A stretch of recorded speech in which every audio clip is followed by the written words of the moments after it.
There's a level of poverty that could pull us out of our values. There's a level of wealth that can.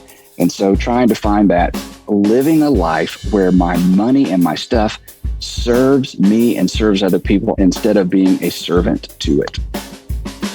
Hello, ladies and gentlemen, and welcome to another episode of Crazy Money. This is your host, Paul Ollinger, but you knew that. It's a great day to be alive. You knew that too. I have an incredible interview to share with you today with a gentleman named Andy Stanley.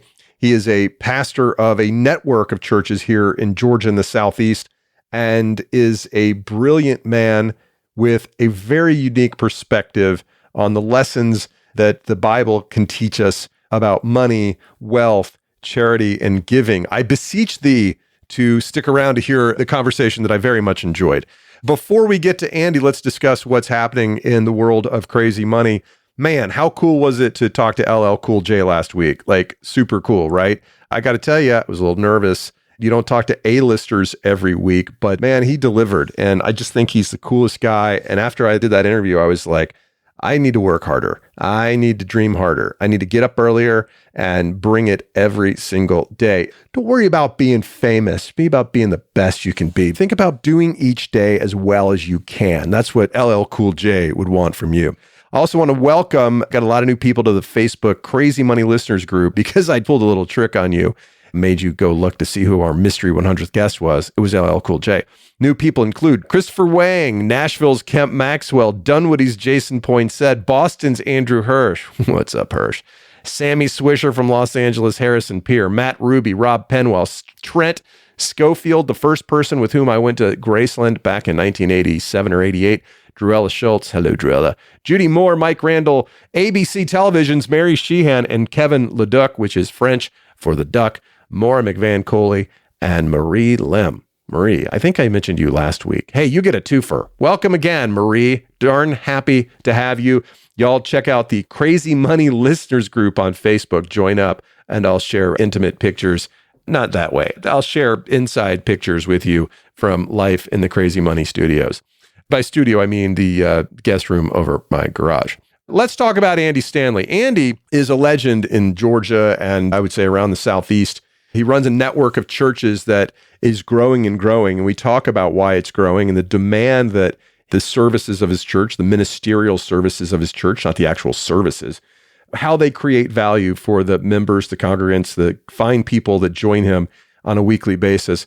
I know of Andy by reputation, but I know his son fairly well. Gotten to be pretty good buddies with Andrew Stanley, who is a very talented comedian here in Atlanta. He's a young guy, but he's already making a name for himself. He made it into the Montreal Comedy Festival, which is a big deal. Stick around to the end of the show. I'm going to play a little bit of Andrew's comedy, specifically his piece about being the son and grandson of a pastor. He's a very talented, got a crazy dry sense of humor. I know you'll like it. Anyway, I mentioned Andrew because I wanted to talk to Andy, and Andrew was kind enough to risk his reputation in his home by introducing me to his dad. Can you imagine if you've got a real successful dad, well-known dad, and you introduce some smart aleck podcaster to him, and it doesn't go well? At Christmases and Thanksgivings and Sunday dinners for the rest of time, your dad gets to be like, oh, how's that podcasting jerk friend of yours?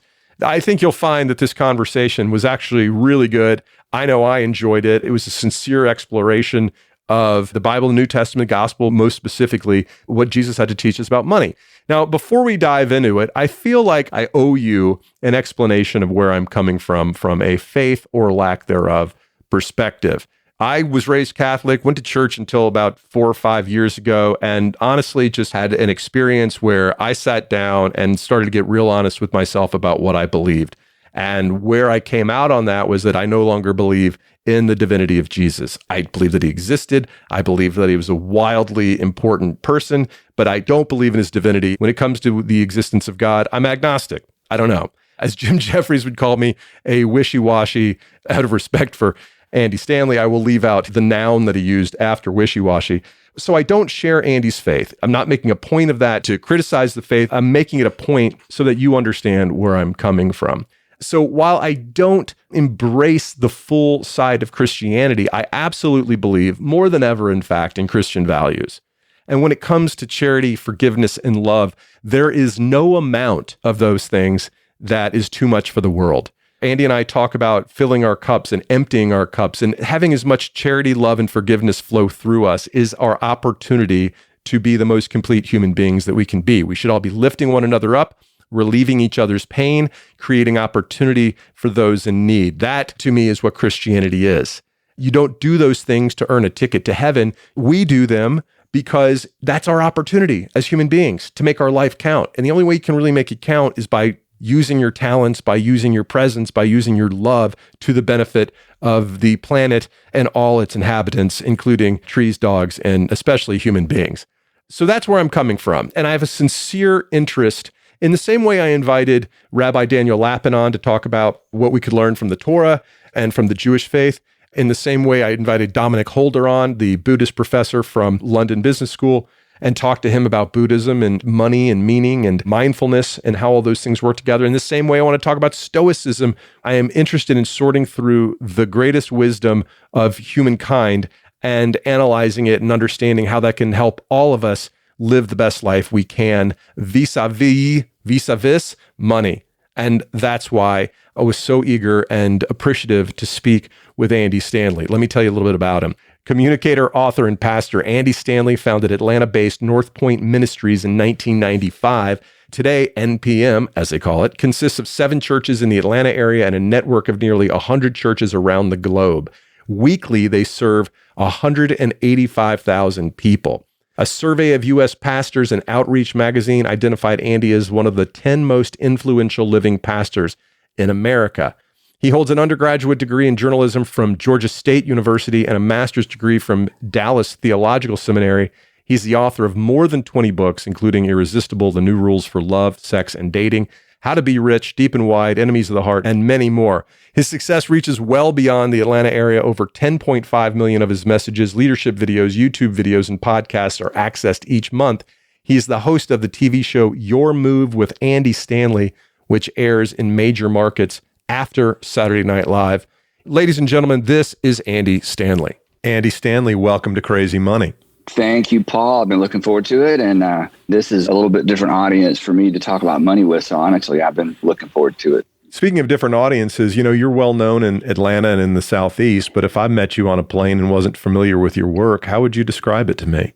I'm a pastor of a local church that got really big a few years ago. And so we've got churches all over the city and Georgia and about 100, 90 or something churches around the country. So I love leadership and organizational leadership, and I'm a preacher's kid. So this is the industry, if I can speak of it that way, that I grew up in. So mainly I pastor a local church, and then I get to do some of this extra stuff for fun. So you've written a bunch of books and you produce a TV show, and among the topics you talk about are money and personal finance. In what way is it the role of a pastor to provide his congregation with resources about how to do money better? Well, for most folks, maybe a lot of your listeners, the minute you bring up pastor, especially large church pastor, mega church pastor, and money, all of their red flags go up because we don't have the best reputation. And I'd be happy to explore some of that just for fun. But as a pastor, here's what everybody in your audience knows. We pretty much think about sex and money. Was it like 80% of the time for men or 90? I don't know. It's like it just ping pong. It's just those two things. And then some people play golf and other people, I don't know what they do. So, right. So it's not an ancillary kind of sidebar topic. It is central. And for anybody listening, for all of us in those seasons, and maybe you're in a season like this right now, where you feel financial pressure, there is no other pressure like financial pressure except maybe health. And, depending on your audience's age or people who are listening, if you haven't had a genuine health scare, probably your financial pressure is the biggest pressure you've ever felt when the bottom drops out. And of course, we're in the tail end, hopefully, of a season where a lot of people have faced financial pressure like they've never faced it before. So it's all consuming. It wrecks marriages. It wrecks relationships. It's huge. So as a pastor who cares about people, it would be impossible to have effective or even compassionate ministry if I didn't talk about money. So I enjoy talking about money and preaching about money. I don't ask for it. I don't teach tithing I don't believe if you give God $1, he'll give you 10. I think that's magic. That's not. Oh, man, there goes my strategy. Yeah, well, good luck. You know what I tell the folks in our church? I say, hey, come on. You live in the United States of America. You already have your 10. So, come on, let's learn how to be generous and budget better and be good stewards. So I love to talk about money, but it's not because, it's not the things that come to people's mind when they think about preachers and money. The bottom line is I can't help people live well if I don't talk about personal finance, I guess.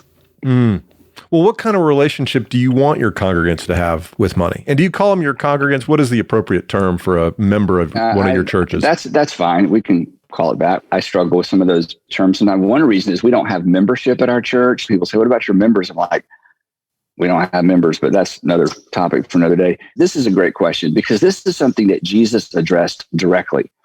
And he said, nobody can have two masters. Now, we hate that word. We don't even have master bedrooms anymore. I get that. But this is Jesus' terminology. And of course, when he lived, there were actual slaves. And, so he says, nobody can have two masters.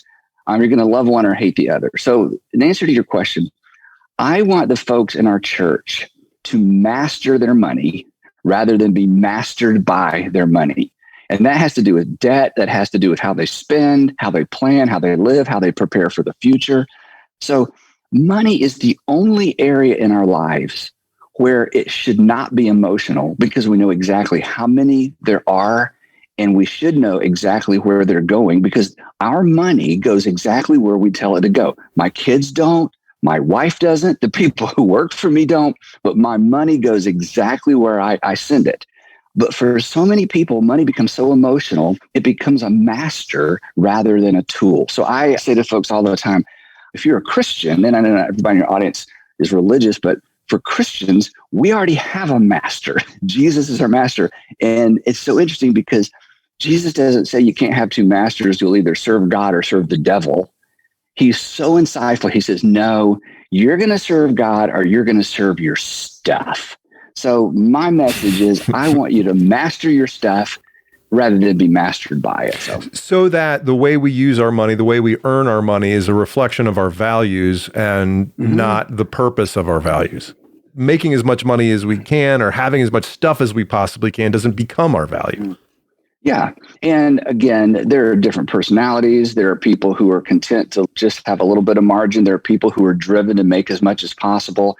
And we can talk about that in a minute because a lot of times, the super aggressive people who make a lot of money are vilified, which is crazy in my estimation, because I think people who have the ability to make a lot of money, that's a gift that God has given them. And they should make as much money as they possibly can. Now, what they do with it is another discussion, but there is no virtue in seeing an opportunity to make more money and not pursuing that opportunity as long as it's legal and within the guardrails of time frame and time management and all that. Because I love this season of my life. We're empty nesters. We've got 2 married kids. Andrew, who's your friend, is out doing his own thing. So Sandra and I have more financial margin than we've ever had before. And to be able to give large sums of money away, or when somebody says they have a need, I'm like, okay, you don't need to do a fundraiser. We'll just take care of that.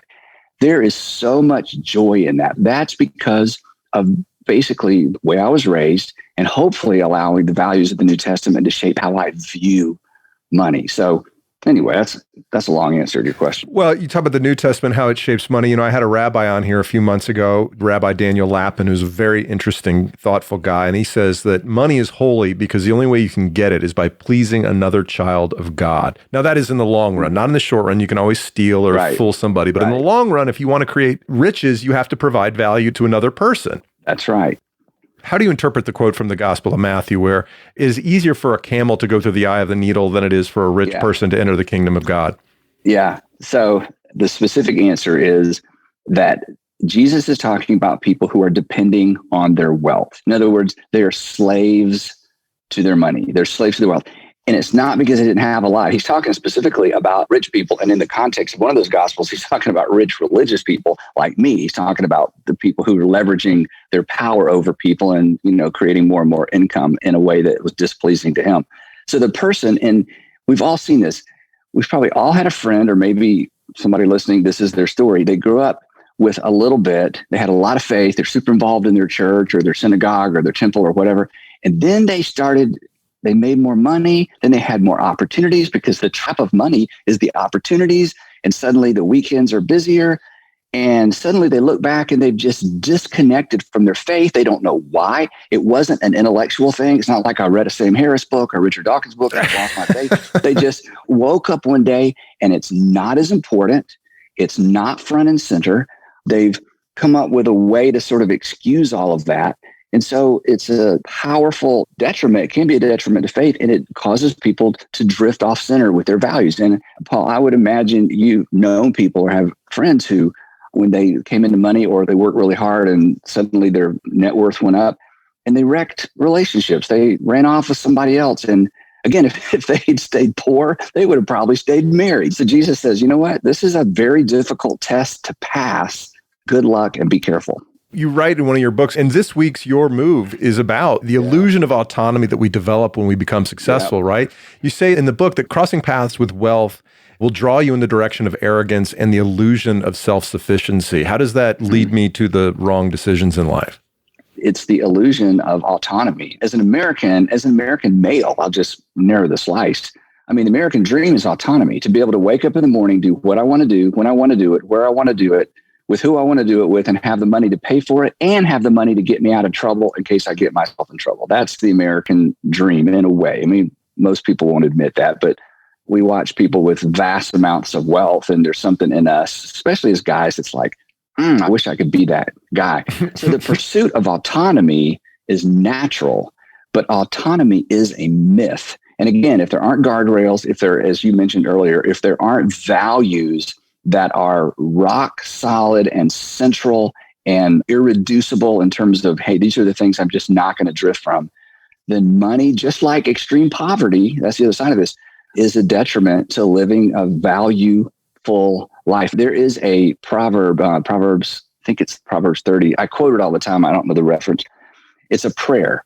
And it says, give me neither poverty nor riches, but only my daily bread. Otherwise, I may have too much and say, who is the Lord? Or I may become poor and steal and so dishonor the name of my God. So there's a level of poverty that could pull us out of our values. There's a level of wealth that can.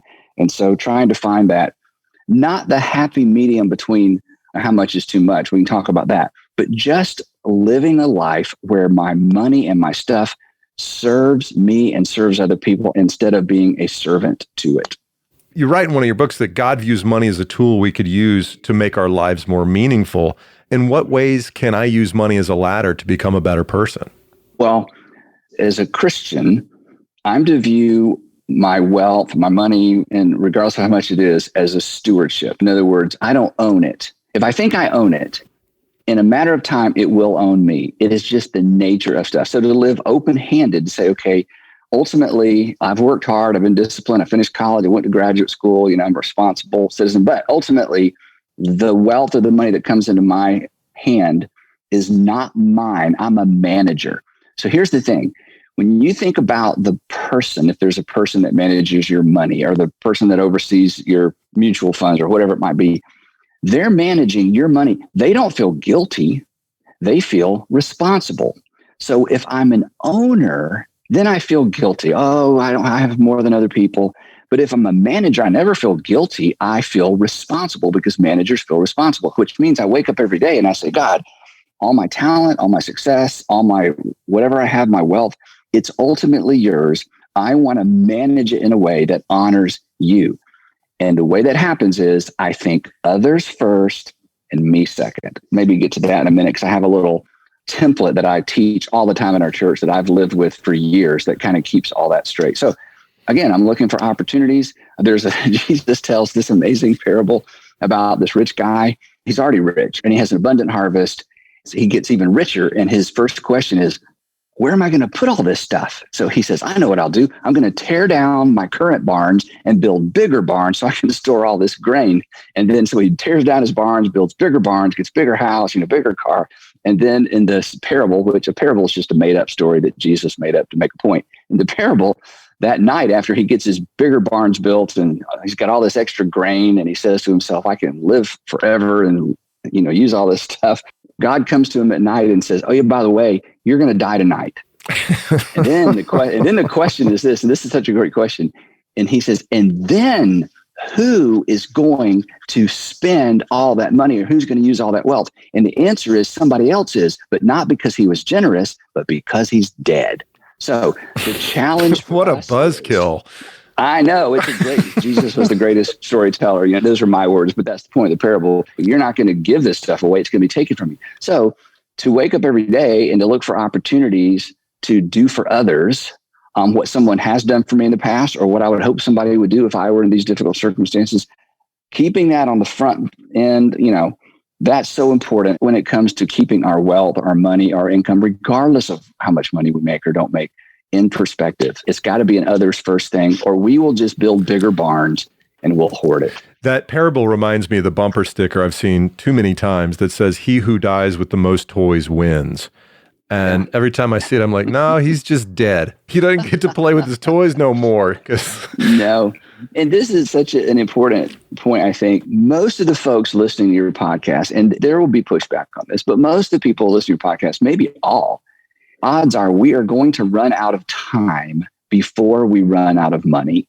We just are. Obviously, there are exceptions, but most of us are going to run out of time before we run out of money. So consequently, we should understand that our time is our greatest asset, not our stuff.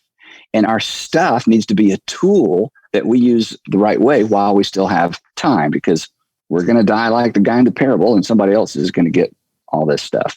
Tell me a little bit more about that paradigm that you use to walk people through this. Yeah. So the way I teach this is, because for me, this answers so many questions about money. It's a priority. So the way I say it is this: give, save, live. Give, save, live, in that order. Whenever you get any money, paycheck, bonus, end of the year, tax refund, whatever, give first, save second, and then live on the rest. You give first, because most people, that's last. Most people, they flip it around. I'm going to live first. If there's any left over, I'll try to save some. And you know, the Girl Scouts came by and I bought some cookies, I'm going to give. Good on you. You flip it around. I'm going to give first. That is, I'm going to make sure I am an others-centered person. Save second. That's for my future, so I don't have to depend on other people. And then whatever's left, live on the rest. So give, save, live. When our kids were growing up, we put 3 jars in all their bedrooms on their dressers, big jars with those 3 words: give, save, live. And we gave them allowance. Whenever they would get money, we would split it up in allotments. You put 10% in the give jar, you put 10% in the save jar, and then you can spend the rest of this any way you want to just get it in their minds. It's give, save, live. And I'm just telling you, when people just decide that's how I'm going to do it. And here's the thing. I'm convinced that giving first is a keystone habit when it comes to personal finances. That when a person decides, I'm going to pick a percentage and I'm going to give that percentage first, that is a keystone habit. And a keystone habit is a habit that trickles down into all the other areas of life. And this trickles down into all the other areas of our finances because I'm thinking of others first. I'm thinking in terms of percentages, which is the way to think about money, not how much, but percentages. And I'm just going to be more responsible with the rest because I'm not assuming it's all for me. Everybody listening today is living on a percentage of their income. They have never chosen what percentage to live on, which is so foolish because if you don't choose the percentage, guess what? Somebody else chooses it for you. So if you are living on a percentage, you should know it. So when I used to do a lot of premarital counseling with couples before they got married, I would always say to them, look, the most important financial decision you're going to make is not a budget. You should decide right now why you're making less money probably than you'll ever make for the rest of your life. You live in the United States, you're smart people, your income's going to go up over time. I challenge you to pick a percentage and pick a low percentage and decide this is the percentage we're going to live on. This is the percentage we're going to give, because the gap between what you make and what you spend, that's where you find peace. The margin is where you find peace. No margin, no peace. And here's the thing, and people don't believe this. It doesn't matter how much money you make. If you don't have any margin, you don't have any peace. 100% true. 100% true. And the myth that if you do make a lot of money, you won't stress about money. But what happens is your appetites grow, your spending grows, and your toys get bigger. Yes. And you have to insure more stuff, and there's more stuff to break. Yeah. That's right. Yeah. Hey, everybody, it's Paul. We'll be back with Andy Stanley in just a minute. I want to take one moment to remind you that after the interview and after my takeaways, which I know you all love, I'm going to play a few minutes of comedy from Andy's son, Andrew Stanley, and I know you'll enjoy his humor. If you have a second, folks, please subscribe and or follow Crazy Money in the app that you're listening to this show on right now. Also, it'd be really great if you had a minute to take a second to rate and review the show. Those reviews tell other people who are new and considering which of the gazillion podcasts on Apple Podcasts and the other apps they might enjoy. Your testimony to the quality of this program helps those people come find us. We build this, we make it stronger. I get better guests. You get more value. You know the drill. Anyway, stick around for Andrew Stanley after the interview. Now back to Andy Stanley. You say that people who are good at being rich are the ones who are willing to admit that they are, in fact, rich. Does that attitude, that awareness, does that lead me to be more confident in living with those keystone habits as you just described them? If I believe I'm rich, if I have an abundance mindset, I'm okay giving first because I know there will be plenty there afterwards. Giving first automatically forces you to reduce your lifestyle. If you give like a rich person, or if you give like a generous person. So let me talk about this a minute. And if I don't answer the question you just asked, drive me back. Generosity is not about impulse giving. Every American is an impulse giver. Poor people, middle class, upper middle class, everybody's an impulse giver. They see sad pictures, and that's good. We should all be impulse givers at the right time. But that is not generosity. Generosity is choosing a percentage that I am committed to giving before the money comes in. In other words, this first 10 or 12 or 15%, it's not even mine. And I'm going to pick some organizations that I'm passionate about. That's what I tell people all the time. Pick organizations, not individuals. Pick organizations that are doing great things in the world that you're passionate about. And don't give a little bit to a lot of people. Pick a percentage and focus your giving on things you're passionate about and give first. Generous people are the people who've picked a percentage and give systematically. I talk to lots of pastors, and I tell pastors all the time, look, rich people are not generous people. Generous people are generous people. And the amount of money a person makes has nothing to do with their generosity. Again, it's percentages. Somebody gives $10,000. I don't know if that's a lot. It'd be a lot for a lot of people. But for some people, it's like, that's a joke. Wait, you have a yacht, you have water, and you gave $10,000. That's here. I'm going to give it back. You're not, I mean, really, there have been times when, I have to just kind of bite my tongue. Do you give a lot of donations back? No, I've never, I've thought about it, because here's the thing. People who have vast wealth and they'll come in and say, Andy, we just wanted to give this, and they want me to just fall all over myself and write them a thank you note. And I'm like, I gave more than that. And I know what, anyway, sorry. So generous people are the people who pick a percentage and decide up front, this money is going to things I believe in. So that's how you be rich, and that's how you be generous. And as our income goes up and down, of course, the numbers go up and down, but the percentages are locked in. Right. So that you are still giving till it's meaningful, regardless of how much money you're making. Well, think about it. If you pick a percentage, you have already, and this is so important, if you pick a percentage, you have reduced your lifestyle. If you pick a percentage and that goes out first, you have adjusted your lifestyle for the sake of generosity. That is why it's a keystone habit. You wrote something that's, I think, worth everyone's time to meditate on. And your success. Finally. So you wrote that your success with regard to wealth is determined by your objective with regard to wealth. Tell me what that spectrum of objectives might look like. It really kind of goes back to some of the things we've been talking about.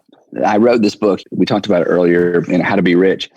I wanted to title the book, Why Am I So Damn Rich? And everybody looked at me and said, you can't title a book that, for lots of reasons. But the point was, I want people, instead of saying, how can I get more and why don't I have as much as so-and-so, to pause, look around the world. I mean, if you make $46,000 a year, you're in the top 0.5% of the income earners in the world.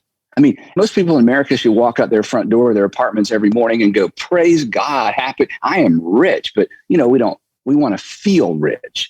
So in terms of objectives, it's deciding at whatever income level a person's at, why have I been gifted with, or why do I have the opportunity to manage the money I have?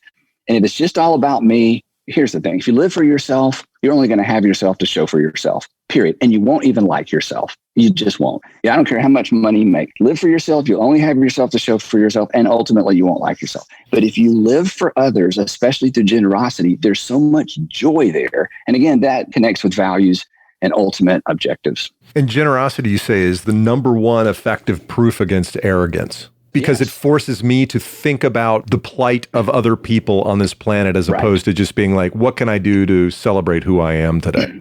Yeah. And when I teach this, I say everybody should be a 3P giver, be a percentage giver, a priority giver, and a progressive giver. Percentages, and I don't care what the percentage is, 2%, 5%, 10%, pick a percentage. Okay. That's number one. Number two, priority giver. I'm going to give this first. I'm not going to wait and see if I have it left over. It's percentage, priority, and progressive. I say to folks all the time, I dare you, after you pick a percent, a year from now, raise it by 1%. You will never miss that money. In fact, we never miss money we give away. We only miss money we waste, misinvest, or lose. But you never miss money you give away. So priority giver, progressive giver, percentage giver, those are the truly generous people because they're thinking about how this benefits others and they've made it a priority. Let's talk about the 7 deadly sins here for a second, just to remind ourselves what they are. We all have our favorites. They are pride, greed, wrath, envy, lust, gluttony, and sloth. So none of these is specifically about money except greed, right? But money is sort of the root or a comorbidity of each of these. Why are they so intertwined? Well, so many of these are impossible to see in the mirror. We can see all of those in other people, right? I mean, we of course, see it immediately. I mean, I know. In particular, there's 2 that you almost can't see in the mirror, and it's not necessarily one of the deadly sins, but you can't see jealousy in the mirror, and you can't see greed in the mirror. So what is greed? Okay, greed is being overcome with what I call the consumption assumption. And the consumption assumption is this: if it comes into my hands, it's for my consumption. Well, that is the definition of greed. Greed is, if it comes to me, it's for me. So you can be poor and be greedy, or you can be wealthy and be greedy. And that's a self-oriented instinct. Yeah, comes back to that. And so back to the 7 deadly sins. The 7 deadly sins are all about consumption. They're all about me. They're all about me first. Again, live for yourself. You'll only have yourself to show for yourself. You won't like yourself. Live for other people.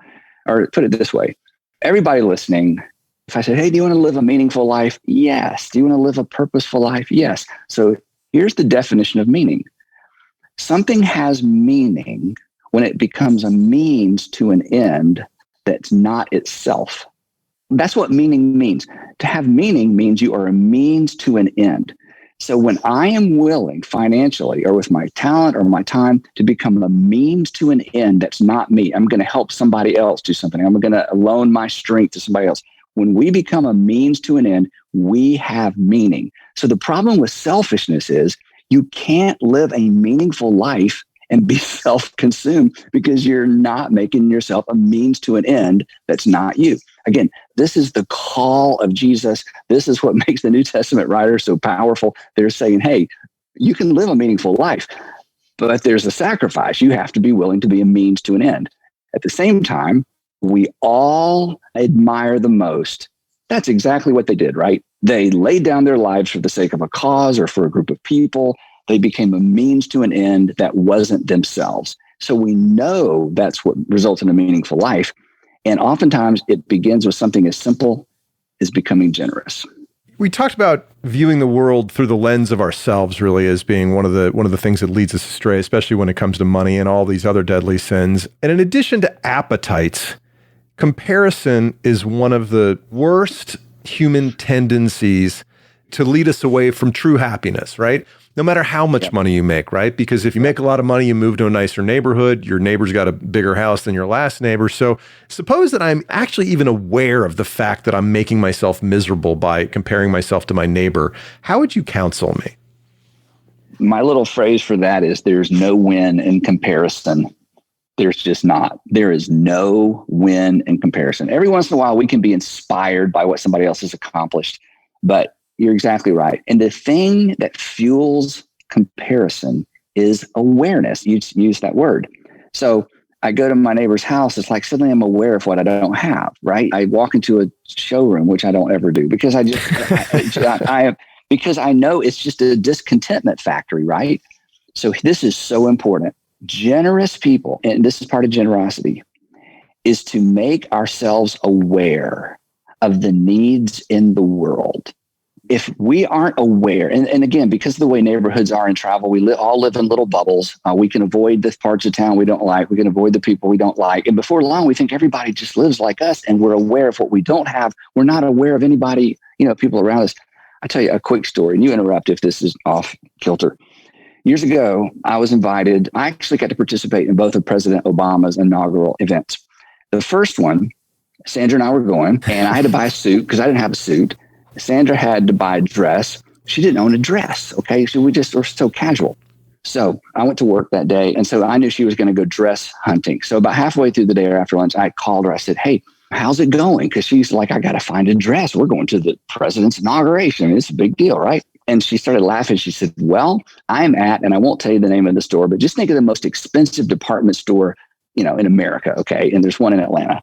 She said, "I'm in the dressing room at such and such, and I found the most beautiful dress." And she describes it. And she said, "And it costs $3,000.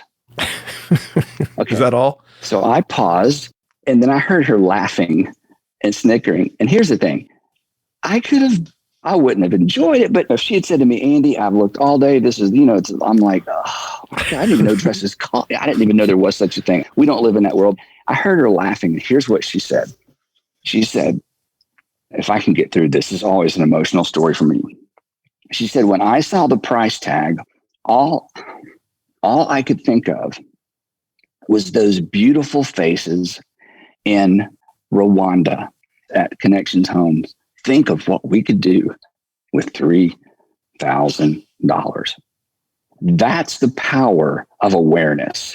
There's no way in the world I'm going to spend $3,000. Now, I'm not saying people shouldn't spend $3,000. I'm not judging anybody. Do what you want to do. But again, when we are aware, this is why picking some organizations that are doing great things in the world and being informed about what they're doing, that awareness curbs our appetite for just frivolous spending. And she went and found a dress, I'll never forget this, for $250 and a pair of shoes for $90. And here's why I remember that. Well, because of the comparison. Okay, can I finish this story? So we go to the inauguration. I'm going to try not to name any names. This is like the who's who. We're in the National Cathedral. I'm up front. I get to read this thing. There's President Obama and Clinton and Mrs. Clinton. And I mean, it's you can imagine. Everybody's leaving. And a very, very famous politician that everyone would know is walking out, and he stops and he looks over and he sees Sandra, because she looked beautiful in her $250 dress, and reaches across my assistant and her friend and another person I didn't know and shakes Sandra's hand and then leaves. And we have kidded her about that ever since. She's the only person whose hand he shook. It was Bill Clinton. It had to be Bill Clinton. Had to be Clinton. I'm not going to say in her $250 dress. But the point of it is simply this. Awareness of what I don't have is a draw. Awareness of what I could do with this money is just as important. So where we have to be intentional is with our awareness, because awareness drives discontent, right? Awareness is what drives my discontentment. That's actually a really interesting point, because my next question was that in 1 Timothy, St. Paul writes, "The love of money is the root of all evil," but it is often misquoted as money is the root of all evil. Is that the nuance there? Yeah, right. Because again, as long as money is my servant and not my master, I mean, it's wonderful to be able to adjust our lifestyle so that we have margin to do things for other people. So it really is the love of money. And this goes back to when Jesus said, "Hey, it's harder for a rich man to enter the kingdom of heaven than it is for a camel to go through the eye of a needle." Because if it's what I love the most, which means if it's what I look to for my self-esteem and my security, then ultimately I'm going to end up serving money rather than allowing my money to serve me and to serve the people around me. You grew up the son of a pastor, a very prominent pastor here in the Southeast. What were the pros and cons of the profession from the perspective of a preacher's kid? I think preacher's kids who end up in ministry generally do a great job because we've seen church world from the inside out. I love to hire preacher's kids, pastor's kids, because they get it. If a pastor's child, or pastor's kid, a son or daughter wants to be in ministry, their parents did an extraordinary job. They saw the real deal. They saw authentic Christianity. They weren't pushed away from faith because of hypocrisy or what was going on at home behind the scenes. And so I think us preachers' kids, we see it differently. I think it's an advantage. I think anybody who grows up and follows in a mom and her dad's footsteps in the same industry, there's always an advantage because they just have insider information and oftentimes intuition. So it has served me incredibly well. My dad's 88. He just retired from the church last year after his 88th birthday. So I kept telling him, Dad, you got to retire because I can't retire before you do. Okay. You've only got a couple more decades. He was just going to keep going. So we have a great relationship, but it was an advantage growing up as a preacher's kid, I think. The ministry often gets a lot of bad press. It seems like you can't read the news any week without some minister out there being shown as an example of a hypocrite. And it is often related to money, whether they're embezzling funds or using PPP to buy a plane. How do you decide? How do you decide what's appropriate to pay yourself? Yeah, this has everything to do with governance, just like any organization. If you have a great board who understands the vision and they understand the guardrails, and their goal is to keep the organization, or in our case, the church, not only out of trouble, but positioned to do great things in the community. If you have the right men and women on your board, they're going to keep you from doing all that stupid stuff. And when I hear those stories, honestly, I tell our elders all the time, that's our board, because there'll be some big famous story everybody's talking about. I'm like, guys, when I hear stories like that, I always imagine walking into this room with this group saying, hey, I think I should get a Bentley. Hey, I think we should lease a plane. And they would look at me like, and hey, you're crazy. Okay. So if you have the right people around you, you're just going to make wise decisions. And I've been so fortunate. And I think this is part of being a preacher's kid. I saw my dad get surrounded sometimes with not the greatest people. And eventually, that would work its way out. He stayed completely out of trouble. He's been great his whole career. But who you're surrounded with has so much to do with the decisions you make. And we have all kinds of safeguards built in. I want to finish well as a father and as a husband, and I want to finish well as a pastor. There's no amount of stuff that would make up for, not just ruining my reputation, but all the harm that comes when a pastor, ditches it morally or financially or, whatever. I mean, there's so much harm because people have trusted him or her, and their faith oftentimes implodes when the pastor's lifestyle or his habits cause him to implode. So that's a big deal. It has everything to do with accountability, and I think, and who you're surrounded by. Of all the work you do, what are you most proud of? That is a good question. Professionally, you're talking about. Professionally. Yeah. I love the fact that we have an organization that raises up leaders. I mean, we have a bunch of churches, but our churches are almost like labs for leadership development. And when I left working for my dad 25 years ago, one of the things I had never seen done well that I wanted to figure out was, can you have a church that is built around a leadership culture, not a single personality, not a worship culture, not even just a purely faith culture, but a leadership culture? Because as you know, leaders get things done. I mean, you put the right leader in front of a group of people, they're just going to get it done. That's just the nature of it. And I'm such a fan of leadership, and I believe it's a gift. God gives certain people leadership intuition, leadership gifts. So I wanted to create an organization that attracted strong leaders and that we could keep strong leaders, both in terms of volunteer leadership and staff leadership. And I think we've done a great job of creating a leadership culture. And when I look around our stewardship team and our elders, when I look around our pastoral staff and then the staff that's coming up, I am not the best leader in the organization. I tell people all the time, the reason I'm in charge is I got here first. That's why I'm in charge. I got here first. I'm not the best leader. I'm not the best anything. So I love that part of our culture. I'd written this question out before, and I think you saw, but if you think about religion as a marketplace, and I don't mean this cynically whatsoever, but what need did you fill in the community that wasn't being served? Well, if I can be a little religious here, I mean, you sort of teed up the question. Following Jesus has made my life better. And I'm convinced it makes people better at life. Even for a person who isn't convinced that Jesus is divine, following the teaching of Jesus and following Jesus makes a person's life better, and it makes us better at life, makes me a better father and husband and friend and leader. So when we started our church, I just wanted to clear away all the unnecessary clutter, anything that was an unnecessary obstacle to people encountering or being exposed to the teaching of Jesus. So whether it was the building or the music or the length of time or the way we did children, whatever it was. There's this amazing story in Acts chapter 15. The church is arguing over, in those early years, they were trying to decide, do we have to be Jewish to be Christian, or can you just be Christian and not Jewish and follow the law of Moses? Is it Moses first and Jesus? They're trying to figure it out. And they have this big discussion, and James, the brother of Jesus, which let's pause and think about that. James, the brother of Jesus. Imagine being the brother of Jesus. Anyway, James, the brother of Jesus, becomes a Jesus. In fact, I think James is our strongest argument for who Jesus is. I mean, I ask people all the time, hey, what would it take for your brother to convince you he's the Son of God? And everybody says, nothing. It had never happened. James led the church in Jerusalem and believed his brother was his Lord. So go figure that out. But anyway, so James stands up in this meeting because he's the head of the church in Jerusalem. And they're arguing back and forth. And he makes this statement. And this statement is written all over the walls of our campuses and our offices. He said, we should not make it difficult. We should not make it difficult for those who are turning to God. And that has been our marching orders from day one. We wanted to create a church that unchurched people would love to attend. We wanted to create environments that unchurched people would love to connect to, that people would attend one of our churches and say, you know what? I'm not sure I believe all that, but those are some of the finest, most sincere people I've ever met. And I learned something, and I think I'm going to try that. And I think I'd be willing to come back and give that a shot next week. And then secondly, if they have kids, we want our kids to run out to the car and say, Mommy and Daddy, please bring us back next week. So that's kind of our secret sauce. So we just tried to clear away anything that was an unnecessary obstacle to faith.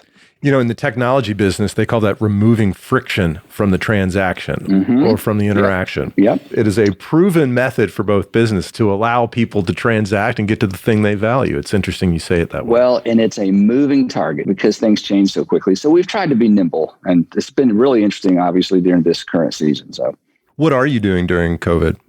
One of the things we did that was a little different is I announced 6-month intervals. Hey, we're not going to meet for 6 months. We're not going to meet another 6 months. So our staff, because we have a large staff in the Atlanta area, our staff could focus on creating more digital content, getting more things in the homes of people.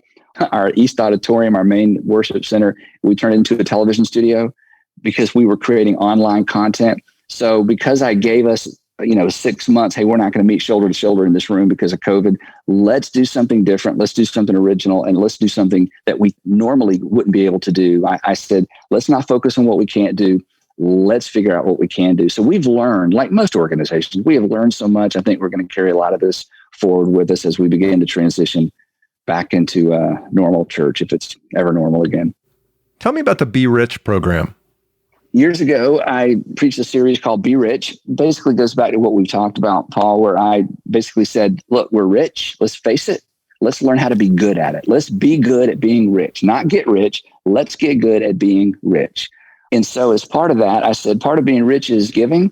So I challenged everybody in our church and everybody online to give $39.95, and we would give it all away. Why did you come up with that number? Why $39.95? Because it's not $40. It's a television thing. $39.95. Because one of the things I say is think of all the stupid things you've bought for $39.95. You don't even know where they are. You gave them away within days. You got it. You lost it. So, and it was a low threshold. I mean, most people can say, okay, I can swipe my card for $39.95. Well, we have given, I think, about $56 million to local charities over the last 10 or 11 years through Be Rich. How many people is that are contributing to that? Well, it's our Atlanta area churches, and there's about 20 churches around the country that have joined us in this initiative. And then I look right into the camera and I say, look, if you're watching today, wherever you live, I want you to go to our website, and I'm promising you, I want everybody to participate, and then we're going to give it all away. We don't keep a dollar for staff. 100% of this money goes to local and about 15% to international charities. And when I say charities, these are not necessarily faith-based charities. We go to all of our communities and find the rock star charities that are doing extraordinary things for children and families, the underserved, underprivileged, education, housing, foster care. And we write big checks. This year, this is amazing. I'm glad you asked. So this year, COVID, okay, our church hasn't met together since about halfway through March. Our Be Rich campaign was in September. So we've not been in the building together since March. It's September. And I looked in the camera week after week. I said, I want this year's Be Rich to be bigger than ever. And our churches gave almost $8 million in 2 days. Wow. And 100% of that money. In fact, we had 6 categories because we go to these organizations and say, what's your wish list? What's your dream? If you could do anything. And they give us usually 3 or 4 things. So the first round, we meet all those needs, second, third, fourth. So we're on our 6th round of giving this money away because so much money came in this year. And I'm telling you, that's one of the most thrilling things in the world. And going back to what we said earlier, this is a stewardship. I have the opportunity, because our organization is so big, to look into a camera and raise lots of money for other people. And I should do that. And when we first started doing this, churches were saying, but what if people give to that and don't give to the budget? I'm like, hey, how big is your God? And so what? And every once in a while, I mean, people give like $10,000, $15,000 to Be Rich. I'm just asking for $39.95. But when they hear that these are going to the best charities in the city of Atlanta and our communities all around Atlanta, people love to be generous. And again, $39.95 is a pretty low threshold. And then we give 100% of it away. And it is so much fun. That's awesome. I think religion would have a much better reputation if people were out there talking about all the good that they're doing and as a channel of service as opposed to a list of beliefs. One of the things that's kind of bugged me through COVID is the number of churches that have spent all their time and energy trying to convince the government to let them meet. It drives me crazy. I'm like, hey, why don't you spend that time and energy doing something for the community? And again, because we have had this downtime in terms of not trying to keep up with here comes Sunday, here comes Sunday, here comes Sunday, we've been able to do more in the community this year than ever before. And I just think it's one of the silver linings to this difficult season. Yeah, well, kudos to you and your members, congregants, whatever you call them. Our fabulous You're people. Fabulous people. And to you for being the conduit to help them achieve better things with their money. Okay, you've got 2 very worthwhile statements in your 25 years of writing. Here's the second one. Tell me what this means to you. I cannot promise to fill your cup, but I have a responsibility to empty mine. I began using this when I would do a lot of leadership training, mostly for pastors, but I get invited to do some organizational training for big companies, which is so much fun. I start this way. I say, look, today, I'm not going to tell you everything there is to know about this topic. I'm just going to tell you what I know, because my responsibility is to empty my cup, not fill yours. So here's what I know about that. Here's what I've learned about that. Now you take this and, go somewhere else, read another book, listen to somebody else. My responsibility is to pour myself out. And I don't think for a minute that I'm an expert on anything. And I certainly don't have the corner on the market on any topic. But that gives me the freedom, I think, to go to some places where I am not an expert and say, okay, here's what I know about that. Here's what I've learned through the years. Do with it as you please. What do you think that means to the average person listening to this podcast? How can they empty their cup and how will they be better off for it? That is a great question. What it does is it keeps me from saying no to opportunities when I don't feel fully capable or like I'm the right person or I don't know what to do or I've never done that before. If you get invited to help somebody, if you get invited to be involved in something, just go and make yourself available and do what you can do. A lot of times you find out you know more than you thought you did once you get there and start answering questions. Or if it's a service project, this is terrible. The first exterior I ever painted was a service project for this little girl. She'd had cancer. It's a sad, sad story. And we built her a playhouse in her backyard. And I came the next day with the team to paint it. And I'm telling you, okay, I've never painted anything. I painted a door one time and it was upside down accidentally and it dripped. And when we put it on, it had the drips running up the door. Okay, so I'm like the worst handyman in the history. And so when I showed up and we were going to paint this sweet little girl's outdoor house, I thought, I'm going to screw this up. But I thought, okay, come on, just, make a fool of yourself. Go over there and help them paint. So a lot of time our availability is just, speaks volumes. So yeah, just go empty your cup. But this presents us with a problem, Andy. If you empty your cup, it keeps getting refilled, and then you just have to keep emptying it again. You are exactly right. You can't put another thing in a full cup. So empty it. That's why I say we ought to live with our open hands. You can put more in open hands than closed hands. So don't close your hands around your stuff. Give it away. Make it available.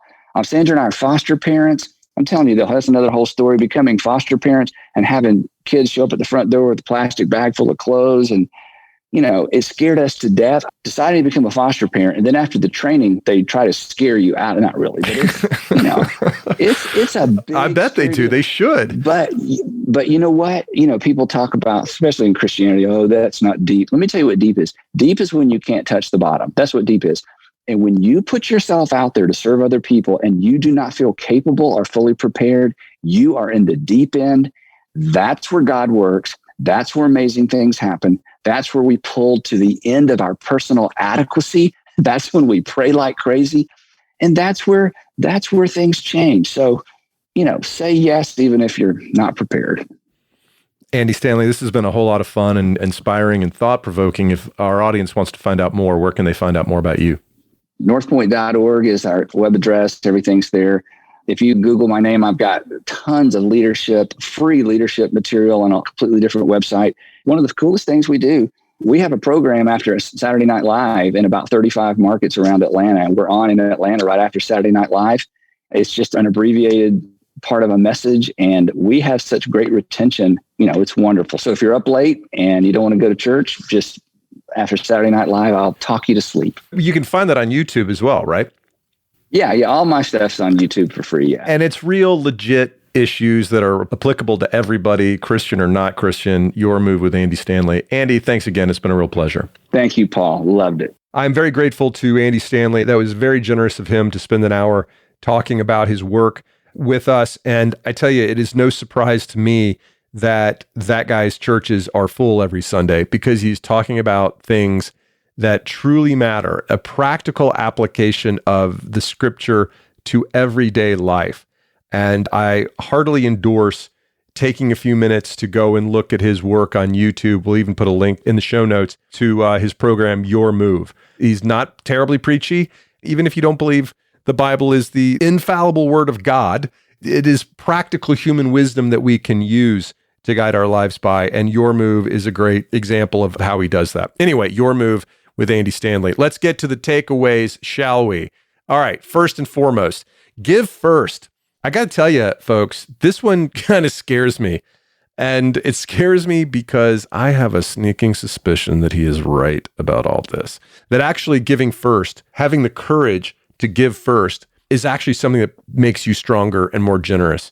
And that's not the approach we've been taking. We've been giving a lot. Are we giving as much as a percentage as we should be? Maybe, probably some. We could do better. We should be progressive. We should push ourselves. But I do like his ideas, because that idea that giving actually makes you stronger and more generous is probably true. I also agree with him that we have never missed money we've given away. There are certain things we would do differently. There's strategies we would implement in our giving. Maybe we would combine some of the gifts, maybe not have given to certain organizations as opposed to others, but we've never missed that money.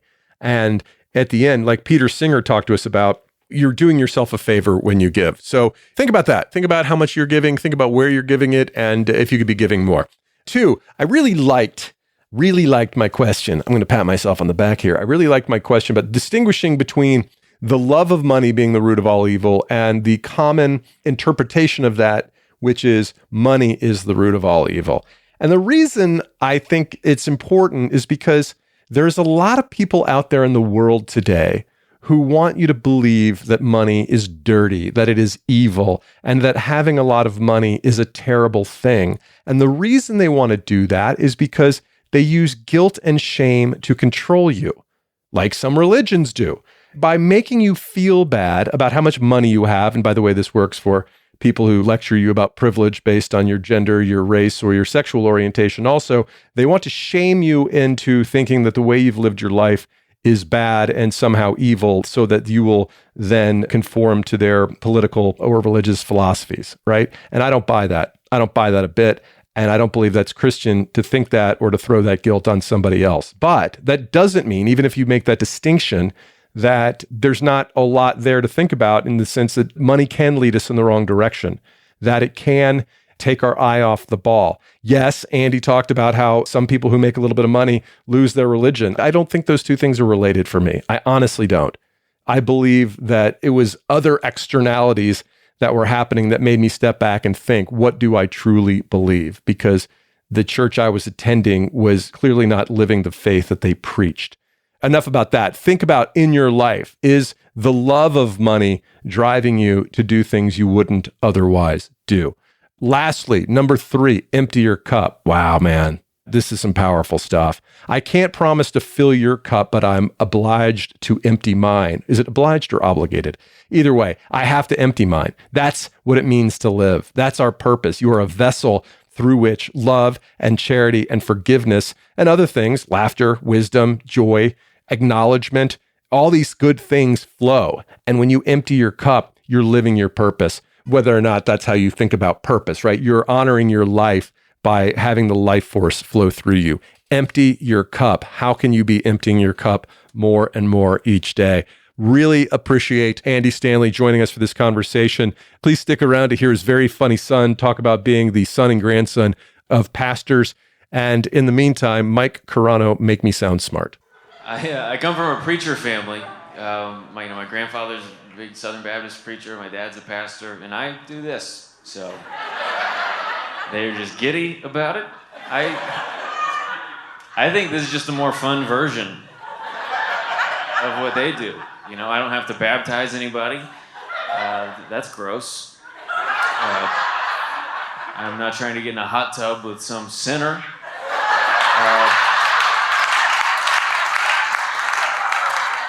I don't know where they've been, If they're washing it off, I don't want it floating over to me. I'm not trying to catch the reason they're here.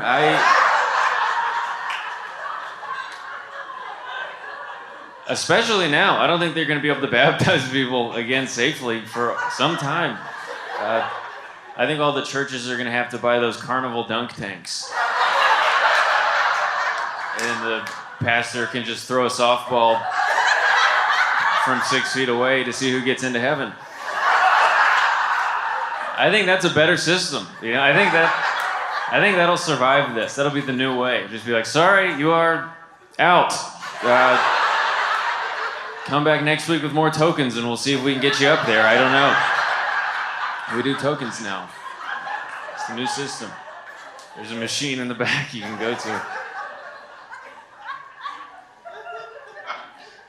I do think stand-up is better than preaching, though. As a comedian, you can talk about whatever you want.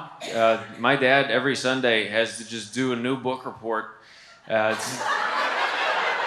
the same book every week for the rest of his life. Just see what else is in here. And people get frustrated with that. They'll send him emails. They'll be like, this Easter service sounds a lot like the one from a few years ago. He'll just be like, yeah, so sorry about that. The material has not changed. You can't just add stuff in, The author's always listening, and he has a pretty violent history, so we got to be careful with trying to plagiarize a guy that turns people into salt sometimes.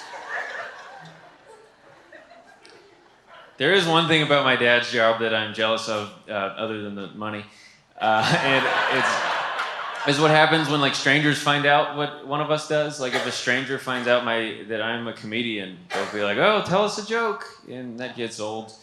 But when strangers find out my dad is a preacher, they will just slide into the booth with him and start telling him about their divorce. And that seems way better, Tell me about your divorce. I can use it. He won't even talk about it. I will talk about it. I'll work with you. We'll make it funnier. It'll be a fun little project during your tough time. I can't wait to get to know you.